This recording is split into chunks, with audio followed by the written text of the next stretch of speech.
Good evening, everybody. Welcome and thank you for joining us on our auction masterclass.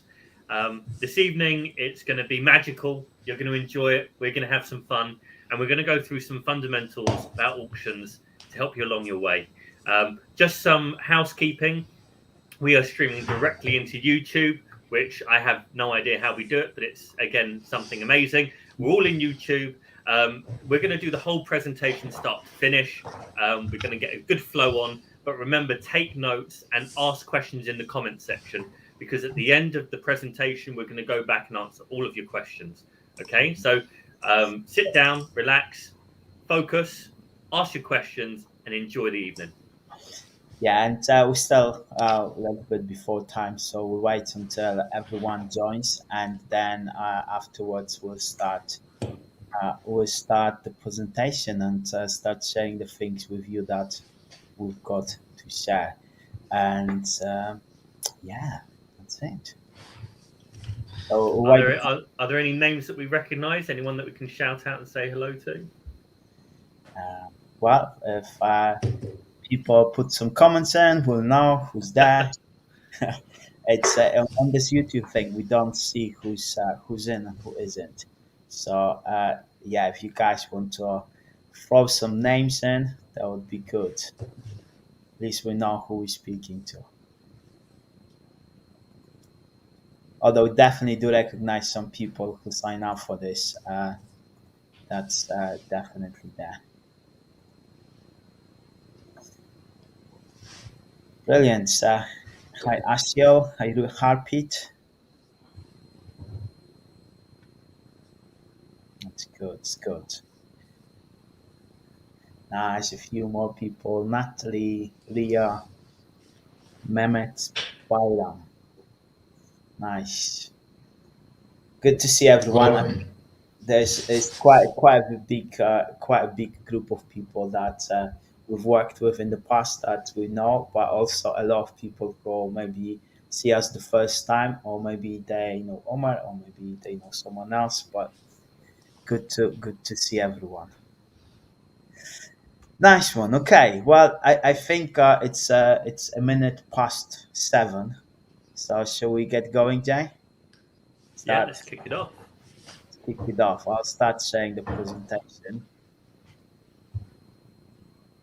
Go for it. Go for the housekeeping as well, maybe as for the people who just joined. Absolutely. So, welcome and thank you for joining us this evening on our property auctions trading masterclass. You're here with Piotr Rusinek, Howard and Omer Mehmet. Housekeeping wise, we are streaming directly into YouTube. I have no idea how that works, but it's working. People are saying hello. So, we're going to run through the entire presentation start to finish. I'm sure it'll be entertaining and funny at points. Fingers crossed. So make sure you put any questions that pop up in between or throughout the presentation into the comment section. At the end of the presentation, we're going to come back and we're going to go through all those answers for you. So just make sure you put down what's in your mind at the point that you have the question rather than saving all the way up to the end. But yes, enjoy the evening. Nice. Okay, well, let's go for what this masterclass is about. You want to go for the Jay? Yes, yeah. So in this masterclass, we're going to be talking through tactics and things that you can do to make sure that you are making profit at auction rather than overpaying, as so many people do. You do not want to be one of those people on Homes Under the Hammer or somewhere else.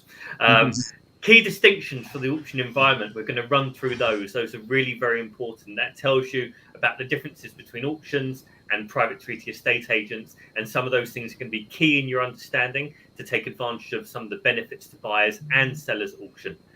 We are going to be going through the 3 types of properties that will make you the most profitable. These are deals and these are things that we've done in the past and we're going to continue to use in the future. So we're going to touch on those and then we're going to go into our due diligence. Due diligence at auction is completely different to the standard kind of thing that you would do through an estate agent. You've got all the time in the world. At auctions, it's compressed. So you have to be diligent. You have to make sure you're not skipping any steps and not forgetting to do the basics. So we're going to run through some of that this evening for you. Then we're going to go on to the case studies. Now, those case studies do include a among other things, some of the 3 types of properties that you can do the most profit in at auction. So we're going to go through some of those. Those are examples that we've done personally and people within our buyers club have done, and of course our clients have done. So there's plenty to go through there. Then we're going to talk about next steps. So next steps is really important. Don't forget that part. And once that's finished, we're going to go back round and answer all of your questions. It's going to be a fun evening. Nice.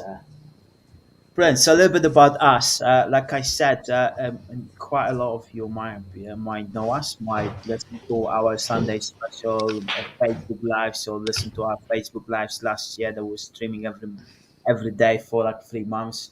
But maybe you know Omar, but you don't know us, and so maybe some people know us but don't know Omar. We'll just introduce ourselves, and we will tell you why we think we're quite qualified to talk about what we're talking about tonight. So, brilliant. Myself, Piotr Rusinek, I've been a trader for 10 years. I've been working for clients a lot, helping them buy properties in auctions. And mostly right now, we're focusing on selling properties in auctions for clients. And Hammered Auctions is our auction consultancy where we help people maximize the sale of their property at auction. Um, I have been, like I said, trading properties for about 10 years, and that includes a lot of deals that actually I did with Omar and Jay as well in the auctions. We wrote the book Before the Hammer Falls, which has been #1 bestseller on Amazon.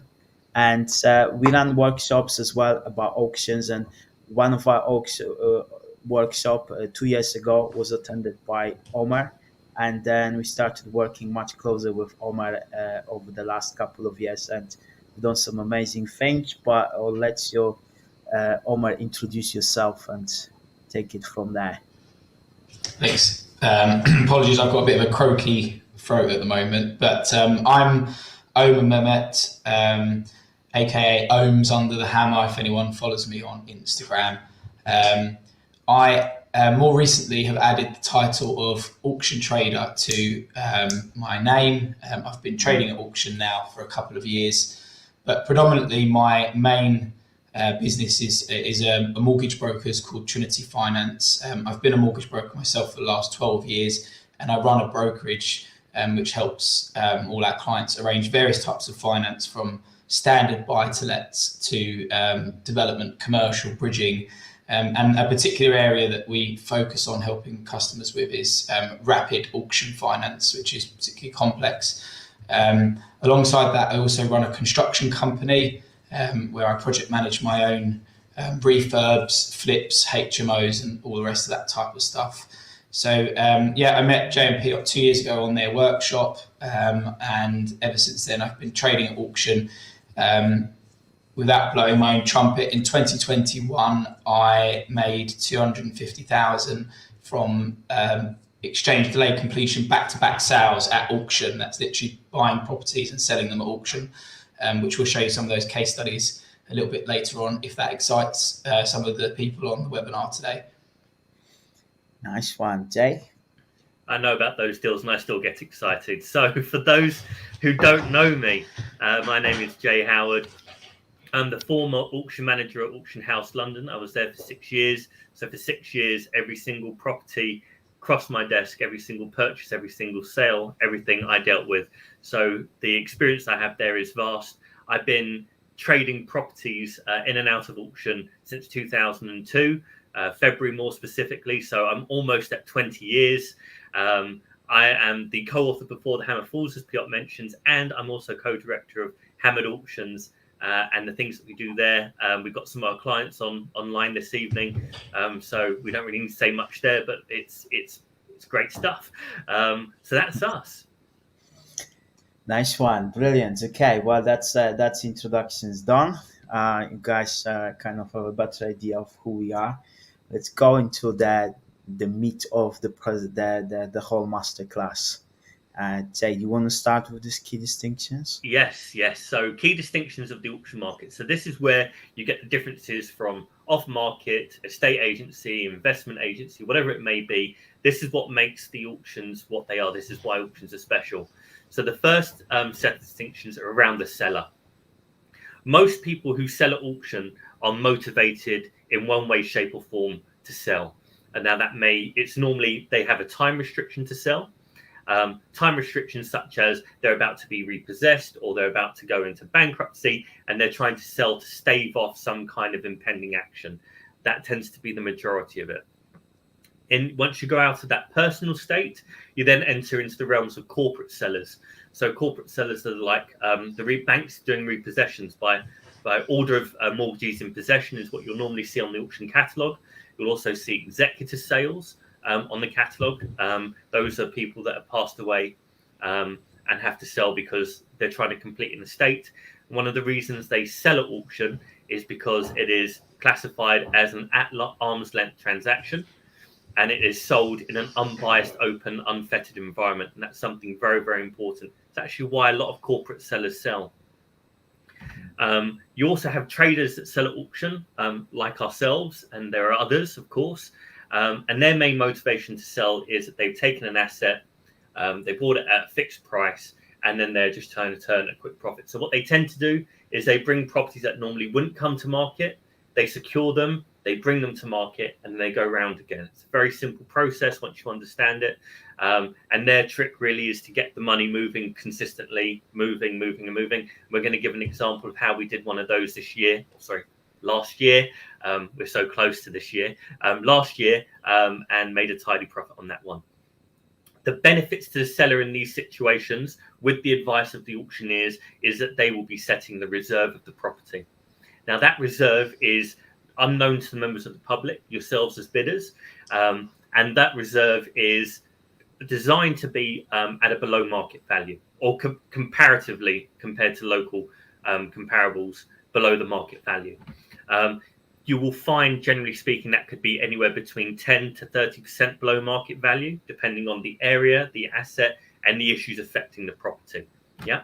The other thing that sellers get to do is they set the terms of the sale.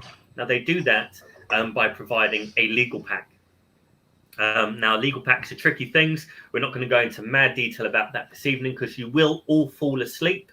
But we will be going into further detail on that at a separate time and place. So they set the terms of sale, normally in the special conditions or the contract. And when we talk about those things and we talk about the legal pack, the first document you go to is the special conditions of sale. That will tell you everything that you need to know at a glance. So those are the key distinctions for the seller as compared to off-market or private treaty.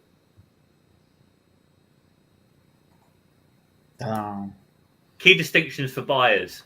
There are quite a few key distinctions here. So it is incumbent upon you to review the terms of the sale. That's your first step.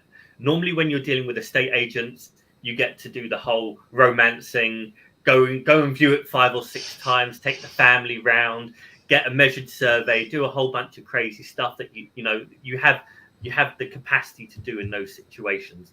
You get to set the terms, you get to decide when you're exchanging, decide when you're completing. It all gets to be happy and lovely until it all goes wrong, of course, and people fall out or you get gazumped or gazundered or whatever the situation is.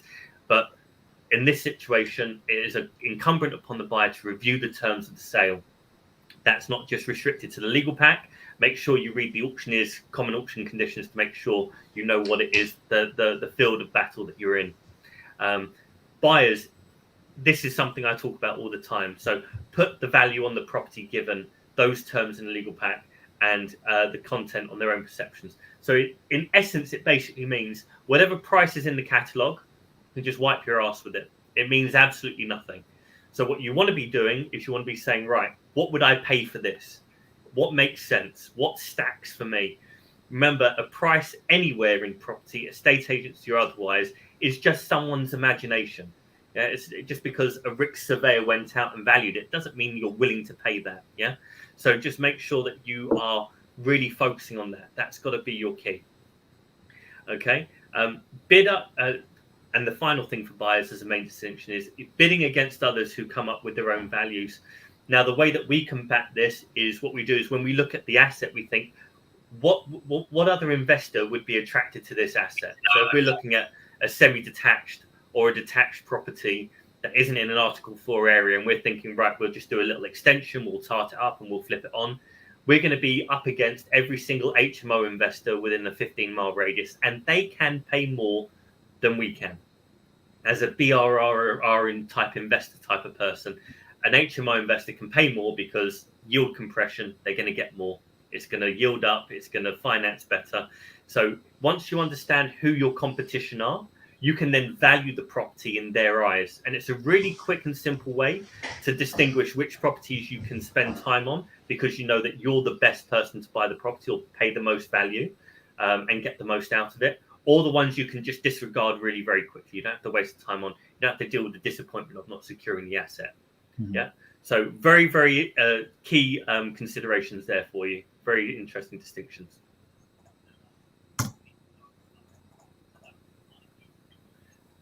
So here we go. This is the auction environment.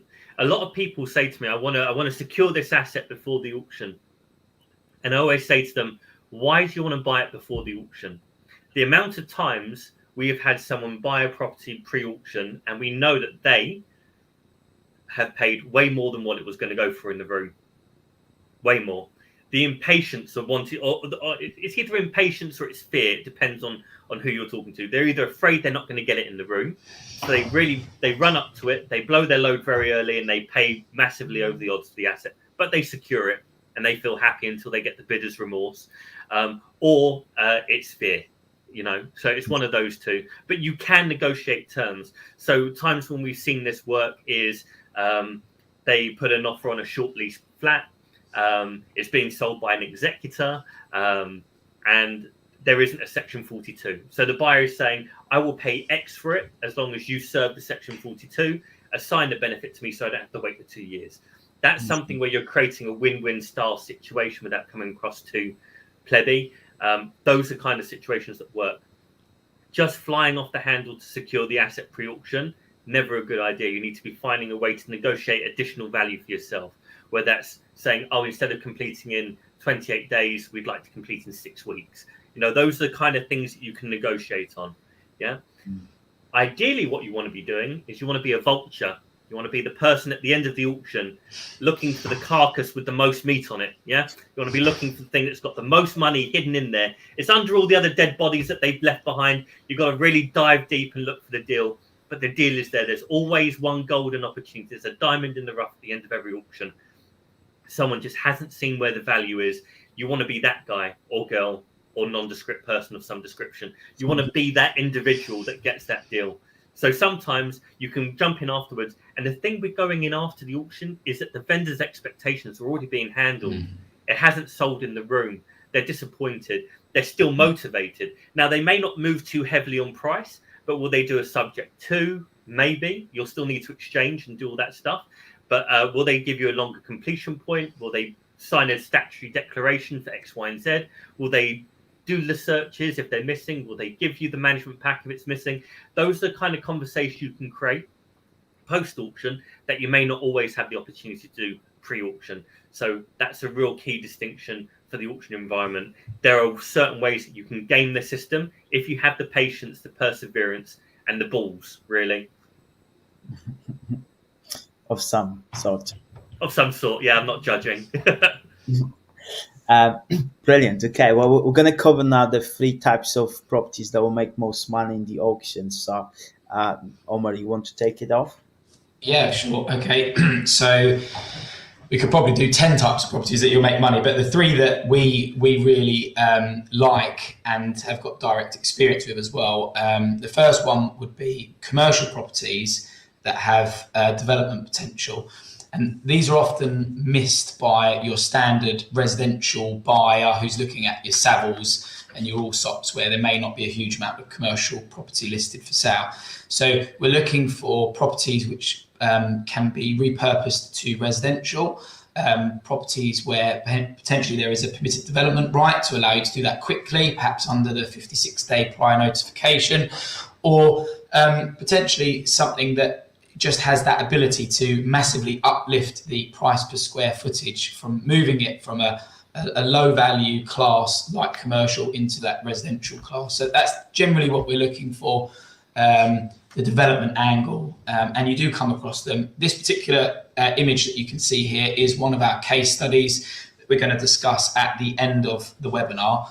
So I won't talk too much about that now, but what I will say just briefly is that one of the things we do when looking for commercial property with development is trying to find misplaced properties, perhaps in the wrong auction or with a bad or misinformed description, where we can undiscover something and add potential value that another buyer may not see. So yeah, that's point one, the first property that you can try and make some money on. Number two, one of my favourites. Quite special.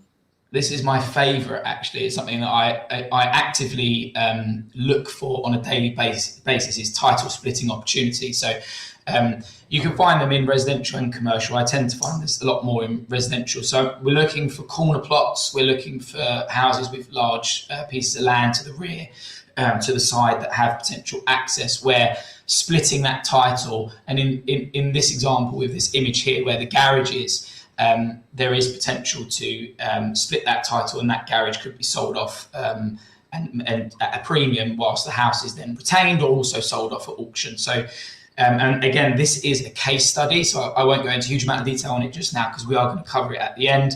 And we didn't actually title split this particular one, which we'll explain, but it's a perfect example of where you can locate a title split opportunity. That's right. And I think that the reason why we share those three types of properties is to make sure that, like as going through auction catalogs, there is a kind of a point of reference, point of focus. So that it's easier to spot the actual opportunities, because sometimes it's really difficult to go through 100 properties in the catalog, not knowing exactly what you might be looking for. But those three types of properties are probably the kind of like the kind of things that should switch on the light, saying, oh, there might be an opportunity there, there might be some profits to be made there. So yeah, well said. Absolutely, yeah. And then the final one, which I think probably is Jay and Piotr's favourite, are the kind of paper exercise type opportunities, whereby something is missed from the description, or not in the in the legal pack, or perhaps there's just something that you can kind of sort out pretty easily, but it just kind of puts off a lot of buyers. So in this particular example, the image there is a commercial property, and when it went for sale in auction, there were no details of the tenancy agreement, so no reference to who was renting the shop and the lease, and no reference to any potential AST on the uppers. So that can create quite a lot of fear to any incoming buyer. But for the savvy, sophisticated investor that can do their due diligence, you can pretty much work all this stuff out if you know what you're doing. So again, paperwork, I'm happy to get my hands dirty with the construction company. Jay and Piotr prefer to do some paperwork exercises and make money that way. So this is also a great opportunity. That's right. And I call those type of things, like, you just need to become like a detective, basically, to start going through things and finding the bits of information that other people have missed. And I remember there was one type of property, and I keep sharing this for the last 9 years because it was in 2011. And there was this property in Maidavale, which was a freehold block of flats split into 5 flats, and it was sold off the same as this property without tenancy agreements in the auction. And was 5 flats sold with a guide price of 1.1 million or 1 million, something like this. Basically, my boss, what he did, because there were no tenancies, there were risks that those flats could be on registered tenancies. And I remember he just went over to those tenants and knocked on the doors and got confirmed that all those 5 tenancies are ASTs. So it's all fairly standard stuff. And basically purchased the property for 1.1 million. And once he knew that those are ASTs, he got them from the tenants, and he sold off this property 2 weeks later for 1.3 million. It was absolutely insane. But those kind of pieces of information are critical, because lack of it makes a problem to someone. But if you have that piece, and if it's only you have got that piece, then you can solve that problem. So if there's a problem with the property, it's a problem not only for you but also for all the other people, and that means there will be no competition. And if there's no competition, you are free to get your information and buy the property. So that's the third type of property. Yeah. And brilliant. Well, like let's talk a little bit about due diligence and sort of how to save you countless hours and a lot of money. I know we've got some people here who are reviewing legal packs and in the legal profession, but I think what we all need to become is a bit like. Kind of unofficial solicitors, basically. So we need to learn how to do due diligence quickly before the solicitors really get into it, so that we only refer things to solicitors that are worthwhile their time, and we know the red flags before they tell us, so that we can save money. And one of the ways of avoiding those red flags, and that's the number one thing, is always checking street history on EIG. So EIG is the portal which lists all of the auction properties that are coming up, and basically it's like Rightmove and Land Registry for auction properties. It kind of, you can see information that's a historical and also current, and those historical information go up to like I think 1992 or something like that, quite a long way. And basically, what I do, and I'll share the screen with you guys. I think you can see this. This is one of the auction catalogs that's currently live, and that's a Harman Healy catalog.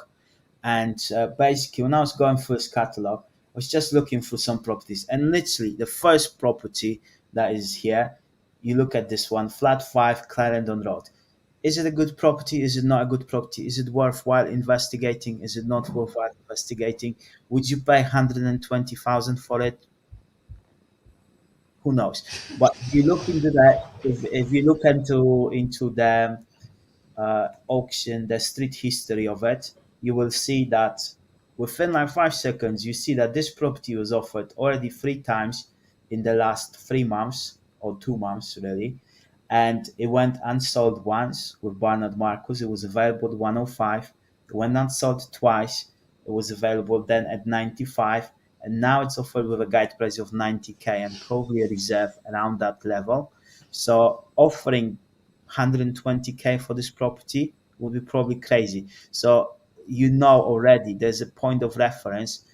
Unless this property works at 95K, there's no point even doing more due diligence. There's no point sending this to a solicitor. There's no point going to Portsmouth and looking at this and seeing what you might do, unless you know at 90K you're about that. So Another red flag there, Piotr, is if you scroll down a little bit, flat 4 was also in the auction. So it kind of brings out to question what is non-standard about this building that is making people go through the auction route instead of going the traditional route. So there may be something hidden in that you'd want to address. That's right. And also, like, I think going through the due diligence like this, looking through historical data, really expands what you consider a deal, because you might be seeing some properties, and I do that. It happens to me a lot of the time, where I look at some some comparables for clients or something like that, and then I see a property being offered once for, let's say, there was one property I remember being offered in Staffordshire for 75K, and it sold. It was vacant commercial, and then 3 months later, it was offered and sold for 150K, and I was looking like, what is the difference between those two? And what I saw was that basically someone just tenanted the property and put it on with a different auction, and that's how simple you can basically utilize this to learn what other people are doing to profit from auctions, and I find it fascinating. Now, not surprisingly. But that's basically that's the number one thing. So EIG is a portal which is a subscription portal. You need to basically pay, I think it's about £300 plus VAT, or £250 plus VAT for 6 months. But it's an essential thing. Like, it's absolutely essential when it comes to auctions, because we know how much money you actually need to spend when when you're buying properties in auctions. So we're not here to tell everyone that, oh, you can buy things with no money down, you can make millions of pounds with just putting down £1 on the table. No, it's like auctions take up the resources, and you need some money and you need some financial resources to profit from things. But then there are some clever ways of doing things that perhaps might allow you not to use as much money as you would normally need, but you still need access to things and to access to resources. And yeah, we're going to share with you a bit more about this website as well at the end, uh, like when we're answering the questions. Just to briefly add to that in regards to EIG as well, one of the things that I do with my EIG subscription is I have alerts set up in certain areas. So if you've got lots of time, you can trail all the different auction websites, and you can trail the Rightmoves and the Zooplas and look for your properties. But with EIG, as soon as a property is listed in your area, you can set certain criteria, and then you'll get an email which gives you the list of those properties, and it's updated very frequently, which is really handy, so that you're not spending ages looking for stuff that's in the wrong area. So that's pretty handy. Yeah, definitely, 100%. It is my home screen, just an FYI. When I open up the internet browser, I log instantly into. I just want to see what properties are like, what's new, what's going on. You don't have to be that fanatical, but just to highlight actually how important it is if you're going to make a success out of auctions. Yeah, and also, I mean, you've just highlighted Harman Healy. It's a relatively small auction house. Not that many people know about it. Some people do, but that's the other benefit of EIG, is it's going to expose all of these auction houses, whether they're the big ones or the small ones that you may not know about. So I think if you're going to be active in auctions, it's a must. Brilliant. Okay, so EIG, that's one thing, and then the second, the most simple thing ever, but very often skipped, that reveals a lot of information, is just literally googling the address. And what I mean by that is type in the address. If you're looking at that property in Southsea in Portsmouth, just type in flat 5, whatever name of the road, and Southsea and the postcode, and you will be surprised how many things come up. Or sometimes, like, you will find things that are historical, that are of and like massive use for you right now, because maybe you will find that the property was advertised for rent some time ago. Maybe you will find some floor plans from the past. And like, Google reveals a lot of information, especially if you type in the full address of the property. So very underrated, but extremely valuable. Most people just go to Rightmove or something like that, put in the postcode, look for sales comparables or look for rental comparables. Google the whole address. It will change your life. The things that you will see, it's not to be skipped. It's like the easiest thing. Yeah, 100%. And the number 3 thing, which is very much free, although you can sometimes be generous and offer people wine, money, things, other things. Okay, I'm worried about what he's going to put up next. And these are not 2 people kissing. These are 2 people talking. So basically, speaking with auctioneers, local agents, neighbors, like basically anyone you can think of that might know a piece of information about the property you're interested in, because in this time pressured environment, every piece of information might be critical. And again, when you're speaking with auctioneer, I think the key things are auctioneers are super busy. They sometimes might appear like they do not care, uh, but they might get 100 phone calls about the same property, asking them the same question. So they've got some automatic answers. They will say like, find out in the legal pack, like ask solicitors, like basically they will say things like that, just to kind of direct the attention, the energy away from them. But really, what the way you should be speaking with auctioneers is in a committed way. So if you try to find out if the seller is going to accept pre-auction offers, make a pre-auction offer. Say Yeah. to auctioneer, don't ask them, would the seller accept pre-auction offer? No, come in and say, I want to make an offer, £150,000 for this property before the auction. Please pass this on to the seller. And that way you will find out if if the seller is accepting offers or not. And sometimes yeah, those conversations with auctioneers, if the auctioneer knows that you're a committed person, you're capable, and you can perform, then they will tell you a lot more things than many other people. Local agents, a lot of the times, sellers go to an auction after the properties failed to sell through an agent in the local area. So local agents will know a lot about properties that maybe they didn't even list it, but they saw those properties listed with other agents. They heard the gossip in the coffee shop. There will be a lot of things that local or estate agents can tell you about certain properties, and also they will know about buildings, what problems there might be, and in general it's a good practice to speak with agents in the area. And finally, neighbors will know so much. Like even in London, people think that in London neighbors don't care about who lives next to them, but neighbors are affected by the same things that other people in the building might be affected by, and they know who own the building. They know a lot of things. So it's a very again underrated source of information, and sometimes you just need to make an effort and send either go to the property yourself or send someone like a viewer or and ask them to basically speak to some people.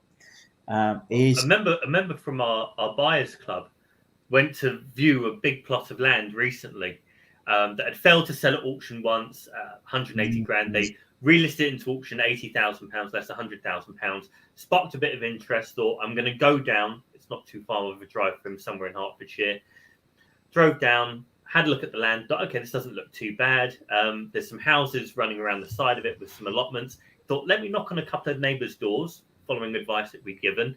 And what he'd heard from the neighbours was he came back to us. This was literally yesterday. He came back and he said, "Oh, the neighbour said this, this, and this." And we said, "Well, it sounds like the neighbour is just trying to deter you. Maybe the neighbours want to buy the land. They've got an ulterior motive to give me that information." So it's all about like really fixating on who's going to gain from whatever you're being told. What the seller's going to tell you, what the solicitor's going to tell you, what the auctioneer is going to tell you, what the neighbours are going to tell you. The best way to speak to local agents is to say, look, I'm going to buy this, I'm going to tart it up, I'm going to sell it, I'm going to give you the business. All of a sudden, all of the BS that they normally give you disappears, because in their back of their minds, like instruction. Yeah. So it's about, like Piotr says, be committed in the way that you speak to them, and the results will follow. That's right. Yes. So that's basically the due diligence bit. It's like so much more that we could be telling about this. Like we could go on about this for until midnight minimum. We didn't do the legal pack for obvious reasons, because no one wants to sit here online one evening for 12 hours while we talk about how to read an environmental search, right? That's suicide watch. Too early to go to sleep. It's too early to go to sleep. So, like I said, we have other things available to talk about those details in more depth. But these are very, very easy first steps that you can take to really bring your due diligence up to another level, and give you clarity and focus moving forward when you're looking at properties at auction.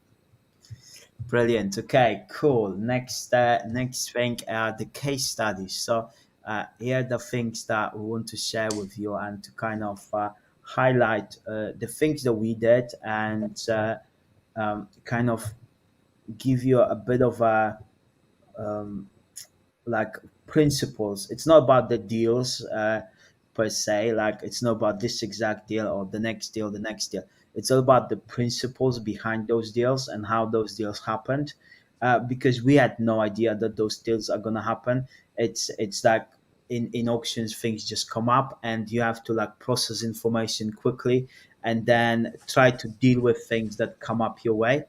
Um, so the reason we're saying those case studies is to highlight the principles behind those, and then the results are the results. Sometimes they're going to be better, sometimes they're going to be slightly lower, but if you follow the principles, the profits are gonna follow too. So this is the first example of this property, and we said that properties with commercial kind of elements that's got residential potential are the thing to go for. Actually, we bought this property with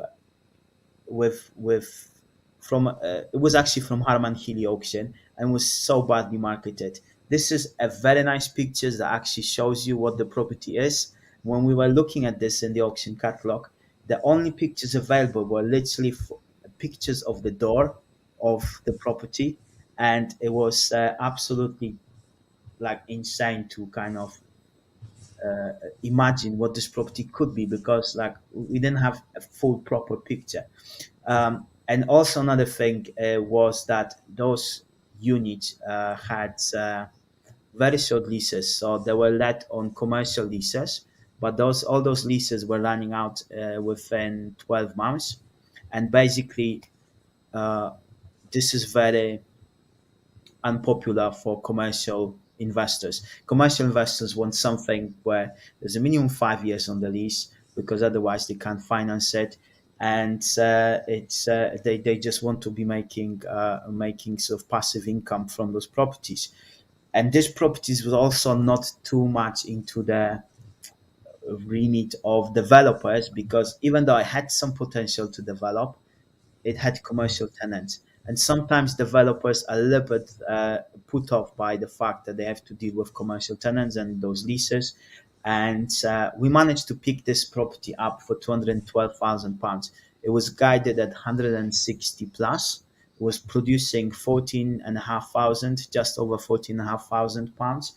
And when we bought this property, we had an idea of doing a residential conversion of it, but we also knew that those units. So you can see that this is the kind of all the way here is what we bought, and then the second dormer is unit number 5, which wasn't included in the sale. And actually, that unit was uh,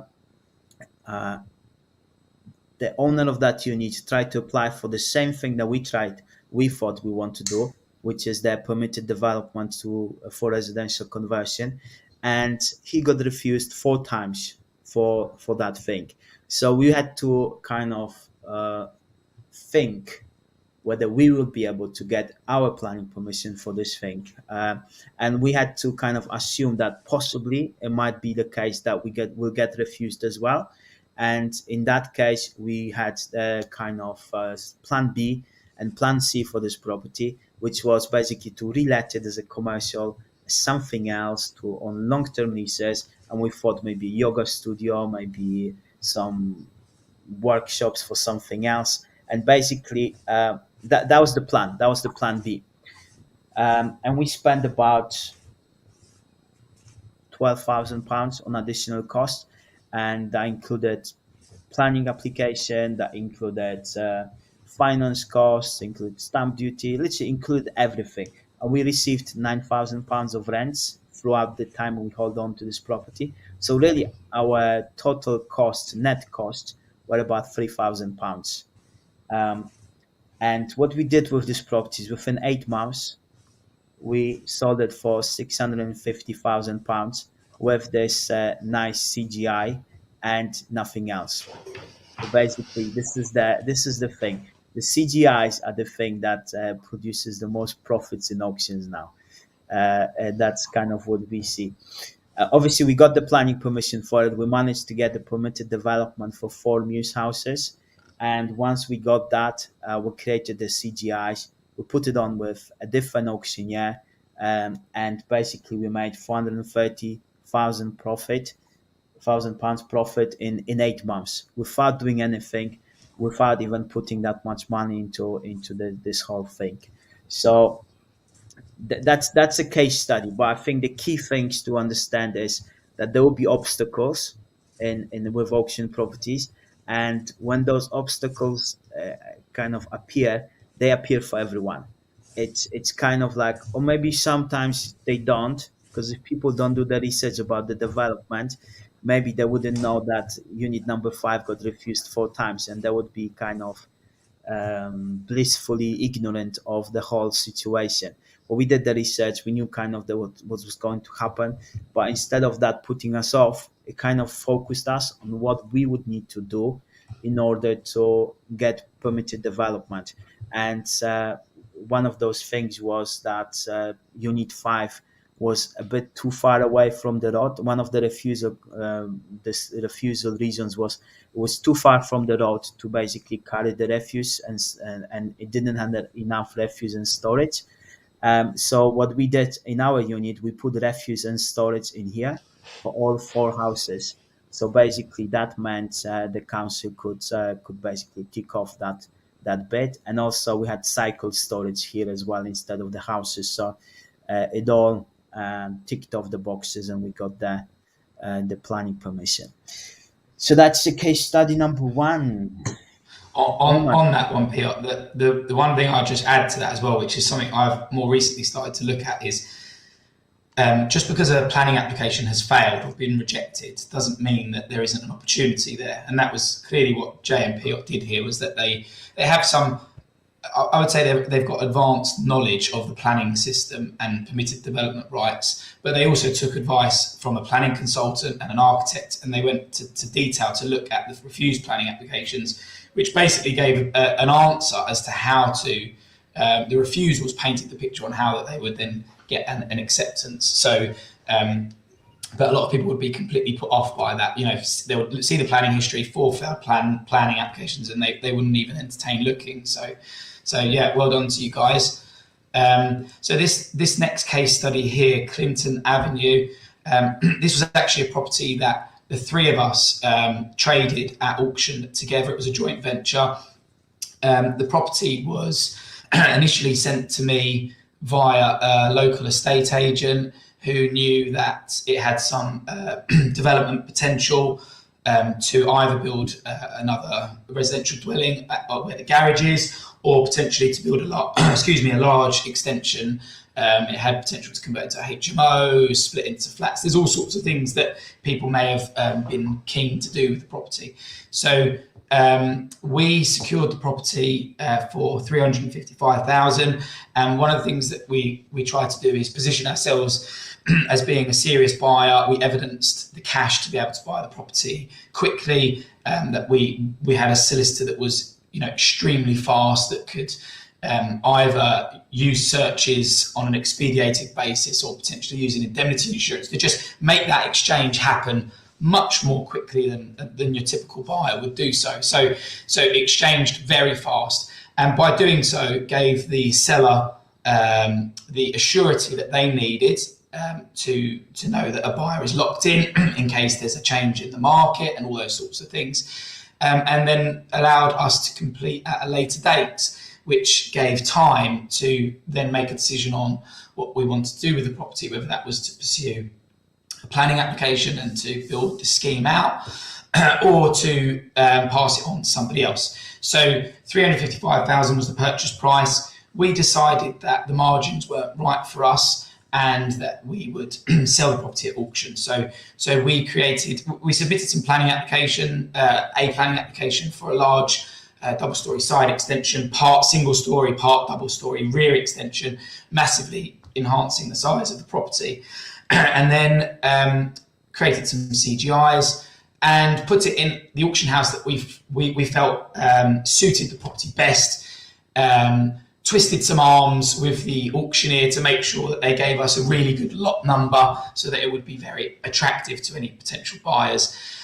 And then we took a real gamble, and we listed it with a very low guide price to entice as much interest as possible, in the hope that it would get into a bit of a bidding war and the property would sell for a larger premium. So we exchanged, we transferred 10% to the solicitor, that's 35,500, and then it went straight into auction as a back-to-back sale, listed in the auction. 6 weeks later it completed, and it sold for 412,000.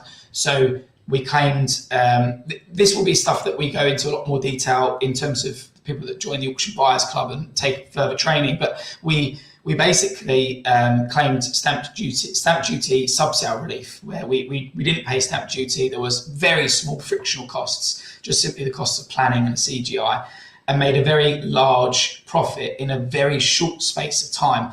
And that's one of the things that I really love about auction trading, is that if you can get the velocity of trading and the volume of trades through, you don't need to hold properties for a very long time and have all those financing costs. You can make very quick profits. So this is one that we did and went really well. So yeah. Nice one. Cool. And the final one, this one. Jay, you want to take it over? Or you're on mute? I am on mute. I always make that mistake. I'm terrible at that. But this one, we have to be intentionally vague. So I'm just going to kick it off straight away by saying this is going to be vague. The reason this is vague is this is very, very, very, very fresh. And the auctioneer and the underwriter want to keep things, kind of confidential. But we've been given the ability to share some basic details about it. And really, it's the principle that we're going to focus on here. So we're going to be talking about underwriting. And if you've read the book Before the Hammer Falls, this is the bonus chapter. This is bonus chapter number 1. If you haven't read the book, shame on you. You should read the book. Start with the bonus chapters. That'll help you fly through the rest of the book without any problems. Underwriting. Underwriting is where a price is agreed prior to the auction. The property continues through to the auction. And if it sells above the underwritten price, the profits are split either equally or between the buyer and seller, or the underwriter and the seller in differing amounts. So in this situation, we had a property where there were 2 ground floor shops side by side with a very large flat above. You're now seeing picture to the rear on the screen. And it's that whole building from basically that stairwell with that right backage and the dark brick kind of jutting out from the rear. So it's a substantial chunk of building. It was producing £34,000 per annum. It was guided approximately at 375. We've kind of changed a couple of these figures to keep the deal hidden for any of those detectives that are going to try and find it. You probably will, but we've done our best to hide parts of it. We are a member of our Auction Buyers Club actually had underwritten this property at approximately £480,000. The end sales price was actually a little bit higher than 575, but it was in that region, which meant that the underwriter, so a member of our club, managed to walk away with £40,000 profit. All they had to do was put down a 10% deposit to do that. So this is why we're saying this isn't a purchase lease option. This isn't a rent to rent. This isn't a deal sourcing thing. This isn't a no money down. These are real deals. This requires real money. This requires real skill to do. Like Piotr said, there are ways to... Yeah, and the key thing about this property was that this person from Auction Buyers Club, he actually wanted genuinely to buy this property. He was like, I want to buy this. I want to have an income producing property, and this got potential. And he said he had quite a healthy budget for it, because that £480,000 was what he was willing to pay for it. So basically, I said to him, I doubt you're gonna get this for this money, but it's healthily enough above the guide price that it's worthwhile offering the underwrite, because then the underwrite means even if you don't get the property, if someone outbids you, because basically that 480 becomes the reserve price, it becomes like the highest bid. But if someone bids higher than that, you lose the property, and without the underwrite, it's gone and you get nothing. But with the underwrite, you still get the parts of the profits. So basically, that was the key thing. It was it's for people who genuinely buy the property. Yeah. That's rule one of auctions in the book, underwriting at auctions in the book. Rule one is don't gamble. It has to be a property that you're willing to pay for at that price. The other thing is, if the buyer at auction who failed, maybe they completed, but if they don't complete at that 575 number, the sale reverts back to you at your underwritten price. So it is a win-win. If you want to buy the asset, you'll either get the asset or you'll get the uplift, capital uplift. It's twofold. And the scenario for the seller here is they get that certainty. Like, it's beyond certain. You know, their reserve on a property at 375 is going to be 400,000. So you've now gone, 480 is massively above that. So they're going to be comfortable. And they know that if it sells for above that, they're going to still be getting 50, 40, 60% of that, whatever the agreement is. So it works for all of the parties. And they know if the person who pays silly £900,000 for it, if they fail to complete, they have the guarantor of the 480 to fall back on. So that's a phenomenal deal. So the three principles that we talked about here really is, the first one is having multiple exits and understanding that, just because something's failed for someone else doesn't mean it will fail for you. The second principle is, again, multiple exits, but having a keen eye for knowing what is possible. And on something like this, it's about, if you are committed and you're going to take that committed action, when you're making an offer, do so powerfully. And that's what got our guy the underwrite in this instance. Just before Christmas as well. Not too bad. Indeed, yes. Brilliant, cool. Omar, do you want to talk about this? Sure. So I thought it would be good for me to speak about this because I've known J&P a little while now, but they've put together this book called Before the Hammer Falls, and I'm sure many of the listeners may have already bought the book and perhaps read the whole thing. I use it regularly still now to refer to certain things if I'm looking to just refresh my knowledge. And it's on my desk and it got highlighted, pen marks and notes and scribbles all over it. But the book took them quite a long time to put together, and the idea is that it sets out the principles for how to make money in auctions, but also how to not lose money in auctions and not to be one of those people that massively overpays, and to understand the principles. So there's a huge context in there about financing. There's also problem properties and things to look out for, like Japanese knotweed and all this sort of stuff. So I find it extremely useful. I don't think there's anything else like it on the market. And I think if it's something that you're interested in, it's a great read. I keep pushing them to do an audio book because I like to listen to audio, but they refuse. I'm not sure if it's because Piotr doesn't want to record this book with his Polish accent. It is in the pipeline, and my Polish accent is not coming away. But if you are starting off January 2022 with perhaps a little, plan to do some more reading, this is a great one. So it's on Amazon, and you could just Google Before the Hammer Falls, and you'll enjoy it, I'm sure.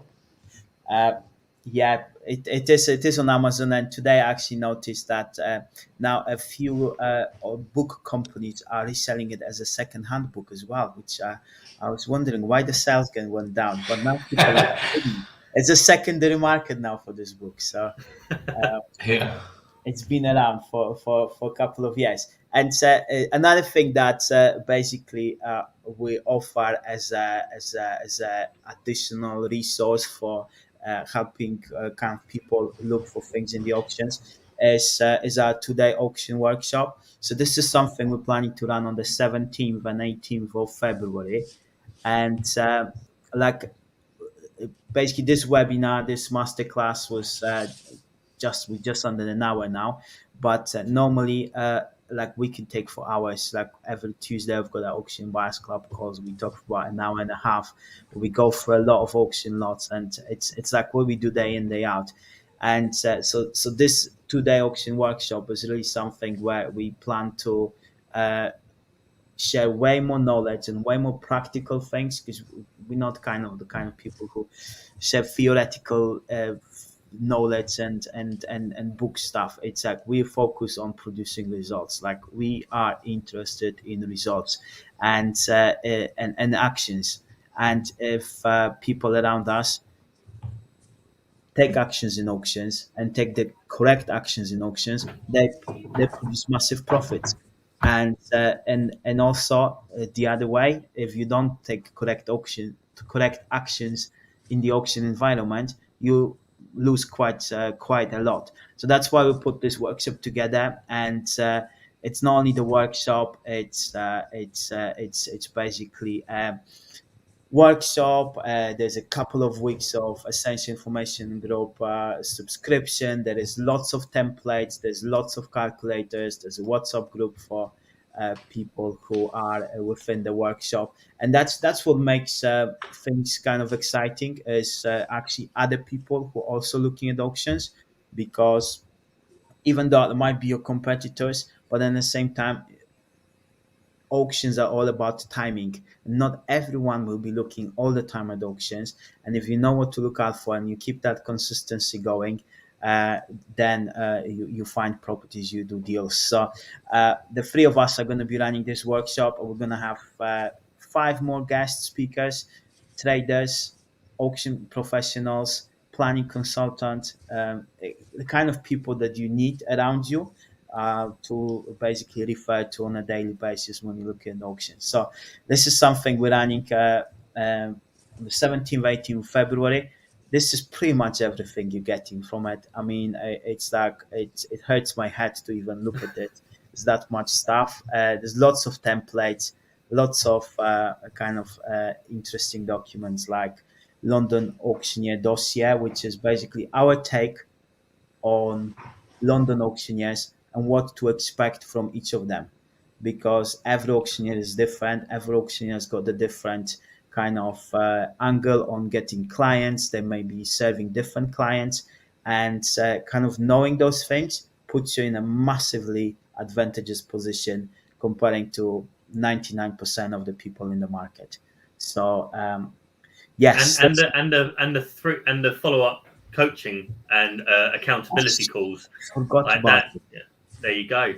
That's yeah. So basically, what we thought about is this workshop is 2 days. Great, you get a lot of knowledge. You get a headache from all the knowledge you get, but then it's all about using that knowledge and in order to basically keep people accountable and also keep supporting people.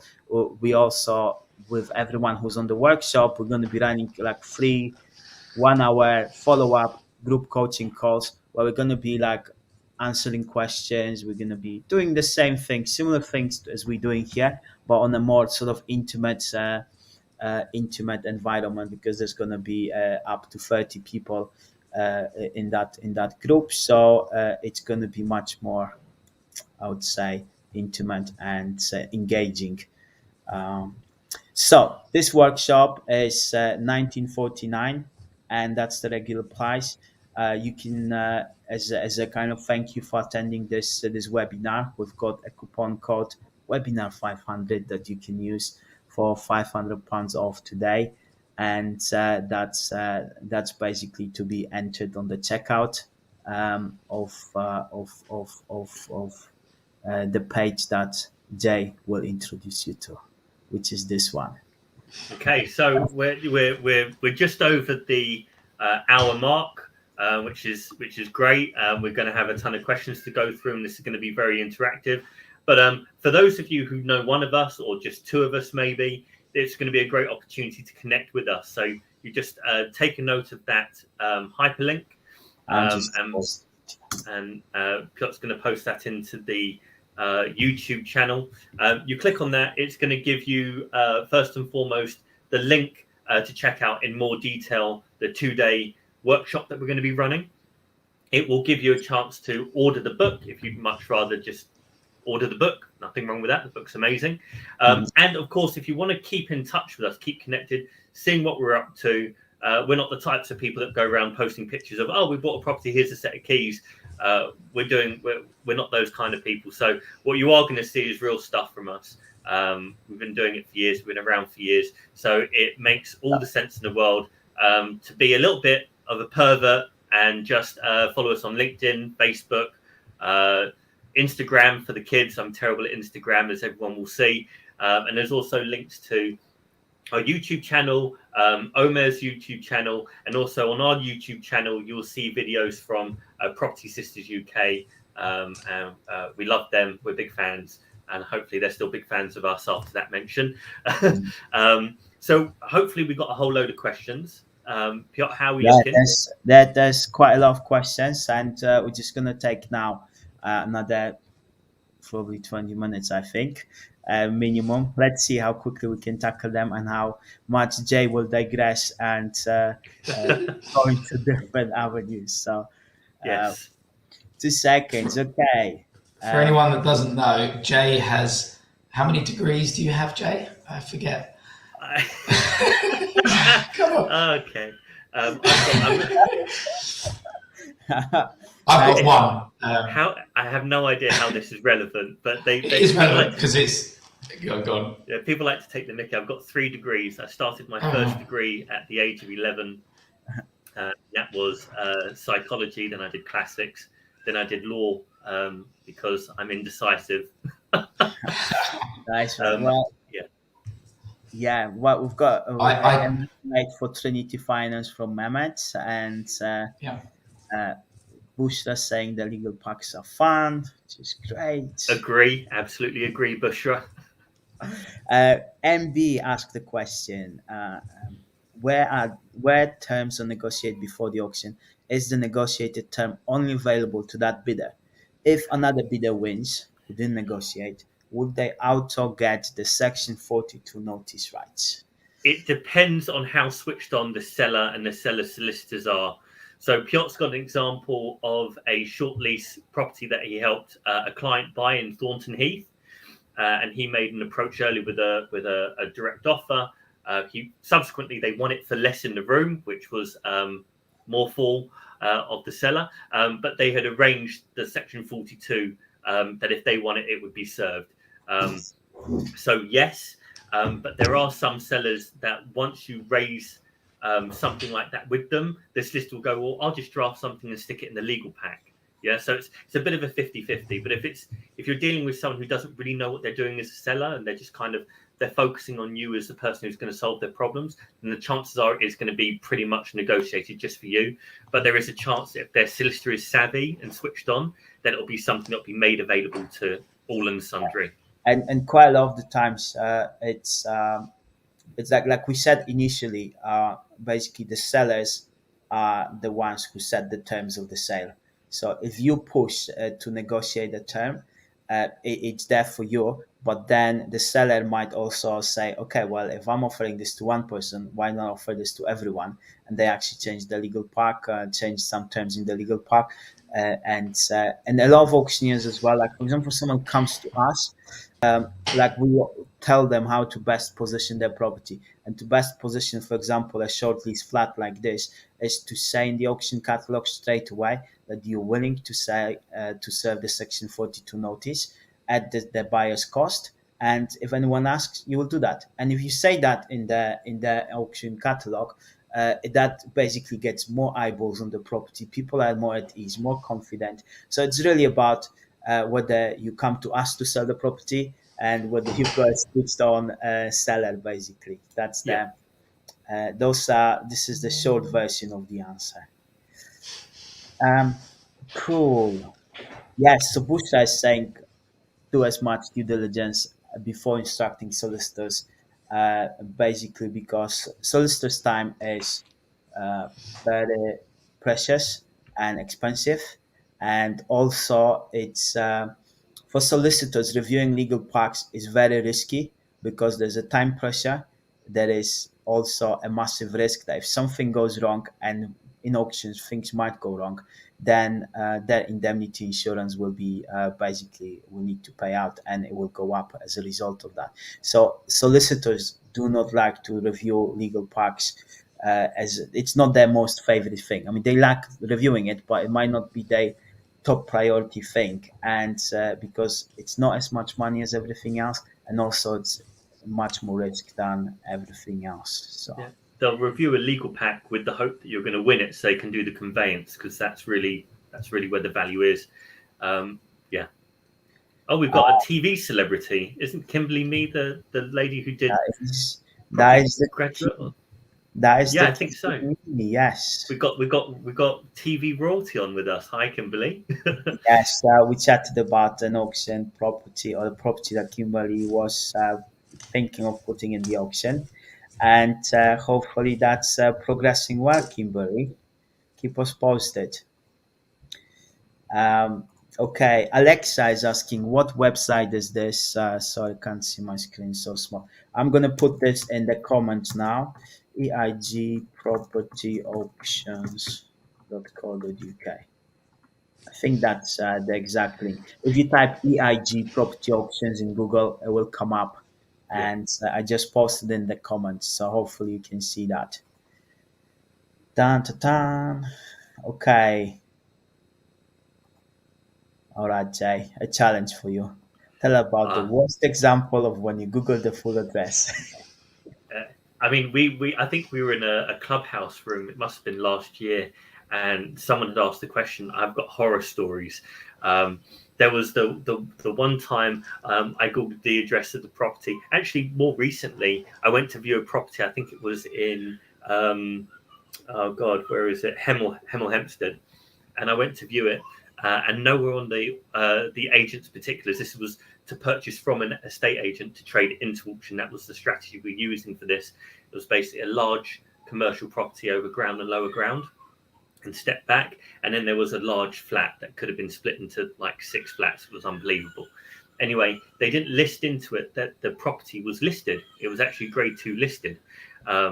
So I only found that out because I googled the full address of the property, and it came up with what elements of the building are listed, right? And I was sitting there thinking, okay, we'll title split, we'll do this, we'll put a win.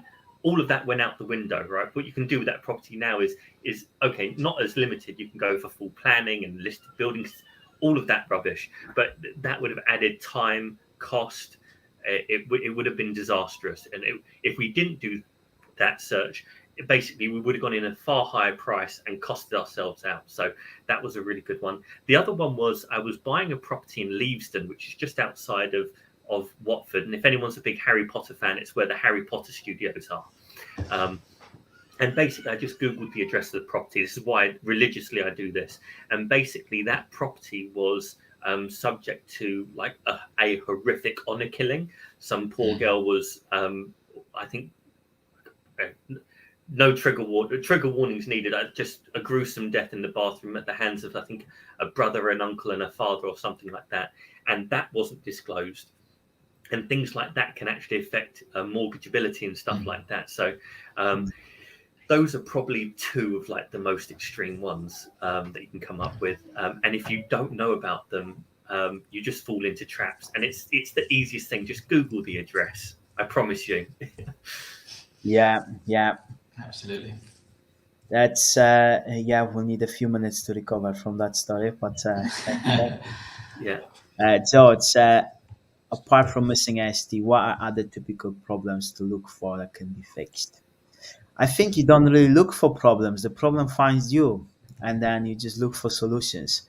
I basically what I see a lot of the times is missing ASTs on properties like from receivers, and also there was one property, for example, we're looking at, it was also from receivers. So receivers are notorious for like providing problem properties to auctions because they just don't have the information. They took over the property on behalf of the lender, and then they just have to sell it, but they have no information. So sometimes the problems could be like, for example, access ways to the property. Maybe there is nothing on the title plan that would stipulate there is an access way to the property, but then you may find that speaking with neighbors, you find that this house always access the road next to it, and there is like basically you can get some form of statutory declaration from someone who owned this property, and that way you can prove that there's a right of way. So that's one of it, rights of ways. Restrictive covenants. Restrictive covenants, exactly. Enforcement notices that aren't disclosed because they didn't provide the local authority search. That's a juicy one. You see that a lot. Subsidence, single skin properties. The list goes on, doesn't it? So yeah. The thing is, the problems are not. A property's not going to jump up and say, "Here's everything that's wrong with me." Right? It's kind of like, it's not a Tinder app. Right? Here's all the positives. Here's all the negatives. It doesn't happen. But you kind of have to. I don't. I'm married. I don't use Tinder. I just assume. But the situation is, you need to see. I mean, David Sandeman, the guy from Essential Information Group, the godfather of auctions.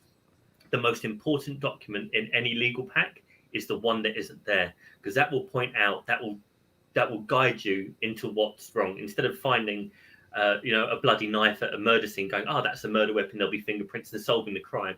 It's not as clear as that when you have to be a detective when it comes to auctions. You have to look for what isn't there, and then that what isn't there is the red flag that tells you what the problem may be. And it may not be that problem, but at least you're thinking in that way, and that can solve so many problems for you. That's right, yes. Okay, and Kimberly again.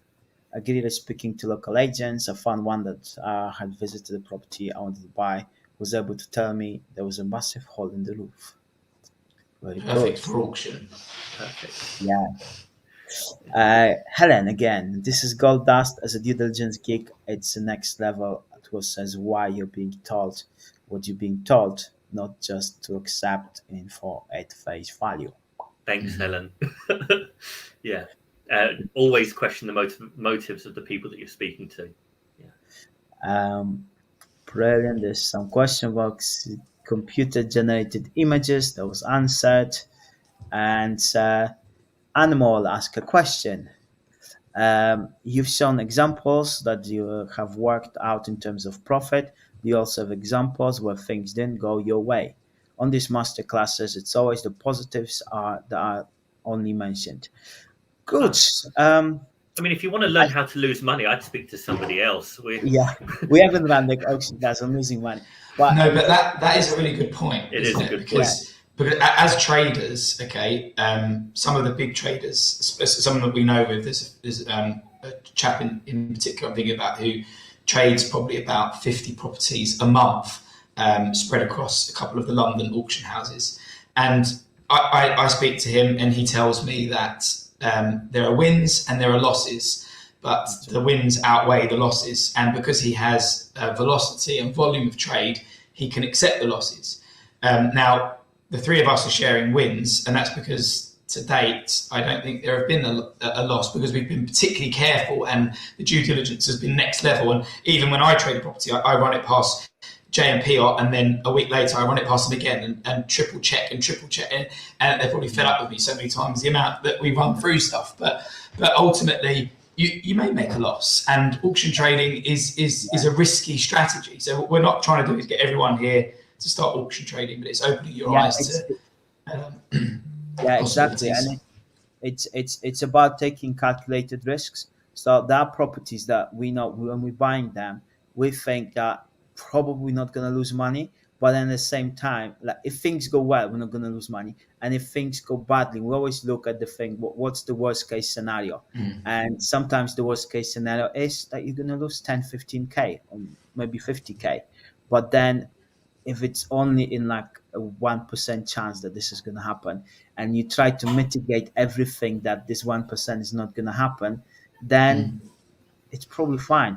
So we haven't lost money to date yet on a property. There's been a few properties where things went terribly wrong. There was one which I purchased with a JV partner in I think September 2015. And that was in the auction. We exchanged contract with 4 weeks completion, and we thought we were buying a vacant property because that's what's said in the special conditions, even though the catalog entry was different. But then the seller didn't expect to get vacant possession, and he argued that it was his solicitors that made made an error in the special conditions. So basically, we had to fight for approximately 8 months, and to get vacant possession of this property. And the seller was threatening to basically forfeit our deposit, and we were at the risk of having to litigate and spend more money for this whole thing. But basically, things work out well. So what that means is we agreed to pay 10K more for the property for the kind of vacant possession. And we had to just wait until that vacant possession was available. But once it was available, it was actually 2015, so the prices were going up. So it actually benefited us to an extent.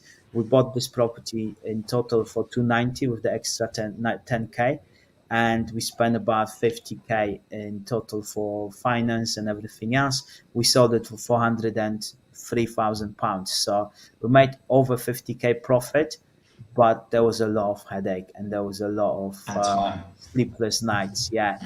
And especially that was my first, one of the first kind of proper bigger trades with joint venture partners. So it wasn't pretty, but it still made money. So yeah, I mean, one of the things that helps us massively is if there's something that can go wrong at auction. I've seen it. In the time that I was working for Auction House London, you see people losing the money. You see sellers making silly mistakes, and you see buyers getting overly involved, emotionally attached, and overpaying. And I would see that 100 and something properties 7 or 8 times a year for almost 7 years.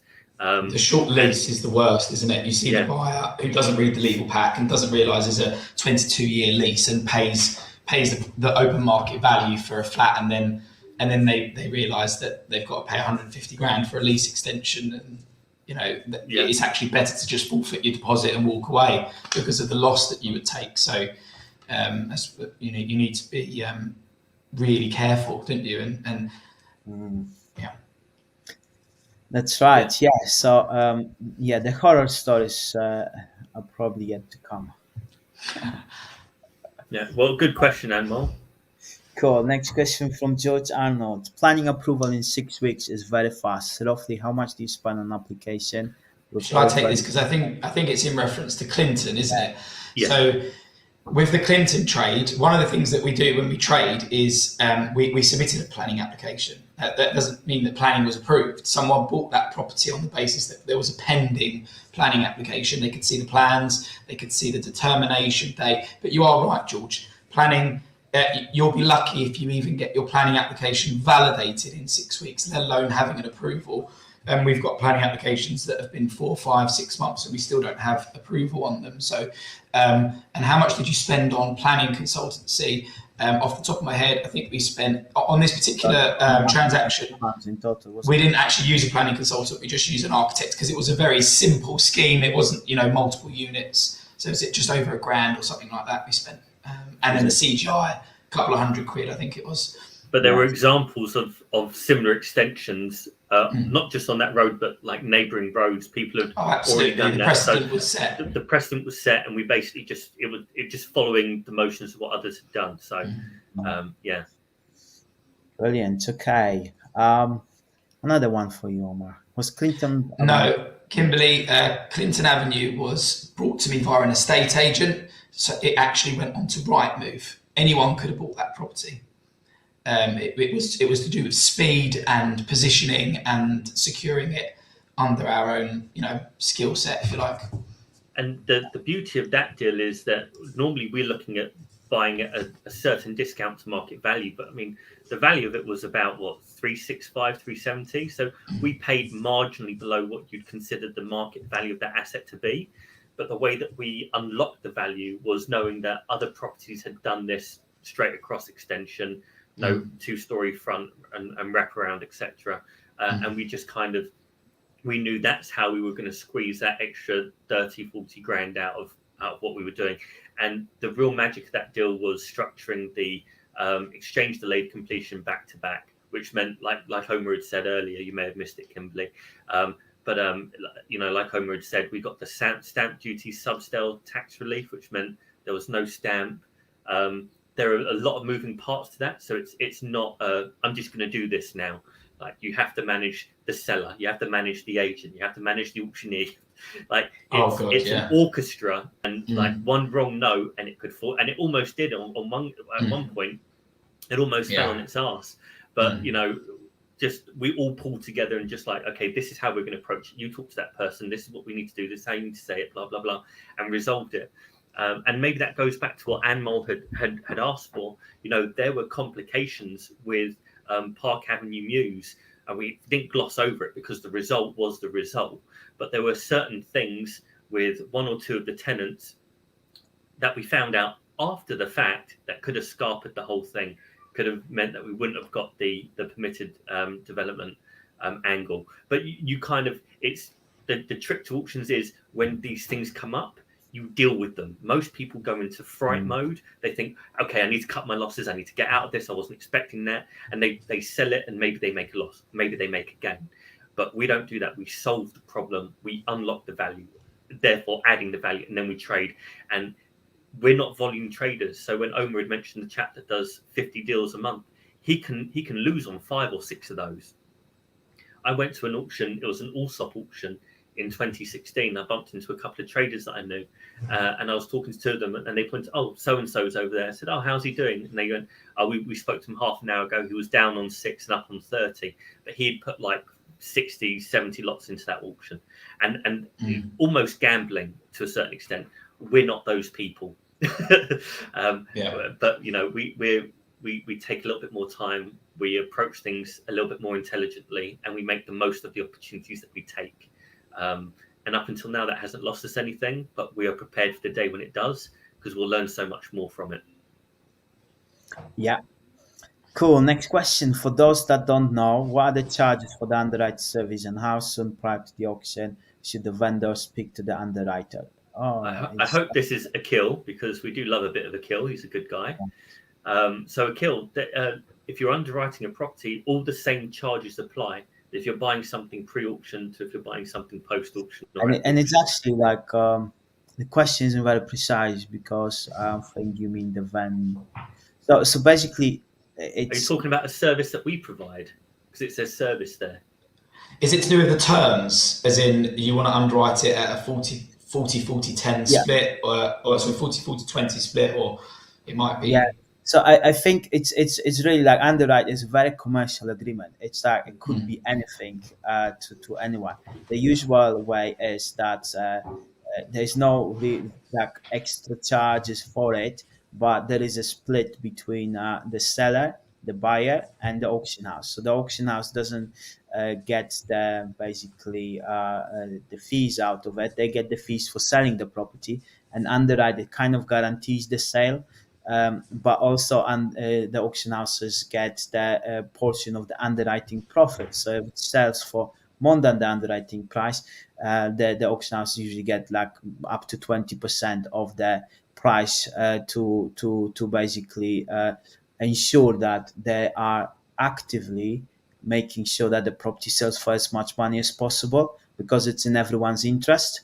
So basically, there's no extra charges to anyone, and it's up to the vendor whether they want to accept that kind of almost like an insurance, or because like in the examples that we've given you, like the person from Auction Buyers Club offered 480,000, even though the guide price was 375, and probably the reserve was around 425 or 400, or maybe 375, because like some auction houses have the same reserve as everything else. So there was a chance he could have bought this property for less than his underwriting price. But once you commit to an underwrite, that's it. You're buying it for that, or you're making money.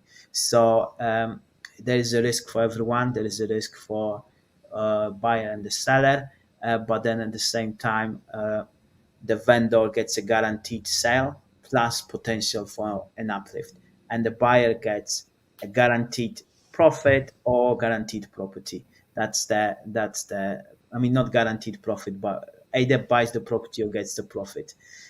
So those are the two things. And how early you should speak to the auctioneer. So you will normally speak with an auctioneer. Usually vendors don't get involved in it, and if you try to speak to the vendor, you will probably mess it up, because explaining an underwrite is an art in itself, and trying to sell an underwrite to the vendor, it takes some skill because vendors are normally quite reserved and like what do you say, like they're quite cautious, and they don't understand the process. Like you are mostly in property, and maybe you haven't heard about underwrite before. So imagine being a seller where you're selling an asset that's worth a lot of money to you. It needs to be explained properly. So you will be speaking with an auctioneer, and the best time probably to speak about an underwrite. There isn't like a hard and fast rule, but it's a few days last week before the auction, because way before the auction you probably won't make an offer that seems attractive enough, or if you make an offer that seems attractive enough, it will go against you because that will just excite the seller too much and they won't do anything. You need to make an offer when the seller is likely to accept it, and the sellers are the most nervous. Even if they were super optimistic before, they might be the most nervous like in the last week, last few days of the auction. So that's where they're the most likely to say yes to something that you offer. That's the answer to that one. Hopefully that helps.